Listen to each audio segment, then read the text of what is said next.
Hi, good evening. Thank you all for being here. My question concerns climate change. And what is your position on global warming? And what policies or programs will you work to enact in Riverside in order for us to do our part to reverse climate change? And if you would please be specific about what those would be. Well, I didn't expect that question. Thank you. One of the, not one of the biggest issue facing this city, this state, this country, and the world. Climate change is very real. I don't think that's up for debate anymore. So it's every citizen of this country, and of the world for that matter, to do their part to reduce our greenhouse emissions. In this city specifically, what we can do is start limiting the amount of logistic warehouses that we have in this area. We already have too much truck traffic. We have semi-trucks that put off an insane amount of emissions, and it's not just about global warming, it's about air pollution. So it's a serious issue we have. Unfortunately, this is about burden sharing, but I think in the city of Riverside, in our community in particular, we can limit the amount of warehouses we have to limit that truck traffic and those greenhouse emissions.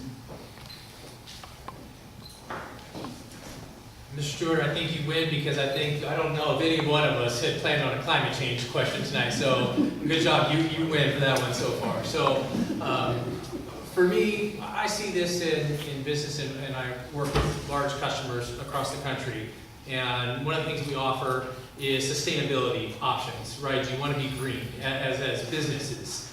And the question is always, sure, if it doesn't cost me anything, right? And that is a lot of times the philosophy that a lot of people have, and I think that has to change, right?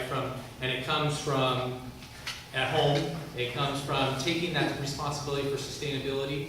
So whether it's air pollution, whether it's reducing the amount of plastic that you're using at home, whatever it is, to not have that first thought, well, is it going to cost me something?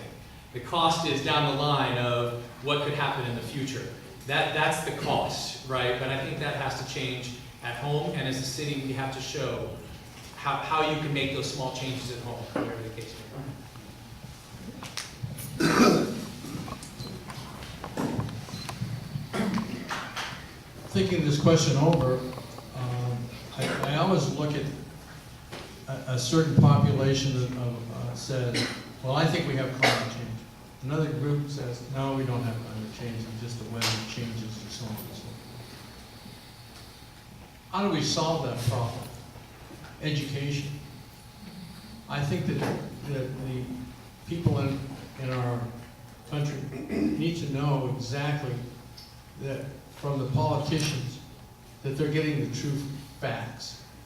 We don't always get the true facts, therefore that's why we have this debate.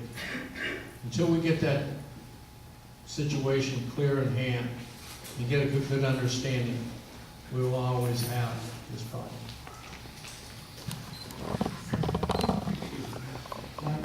Yes, I do believe that greenhouse gases and various other things are affecting us here in our city, in our country. And some of the things that we have here locally, I believe that transportation is probably our largest source of greenhouse gases in our region.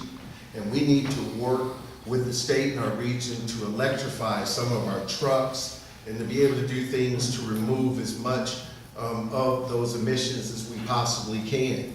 We have to understand that, do we really need all the plastics that we're using, and to begin to remove more plastic straws and be more understanding of recycling.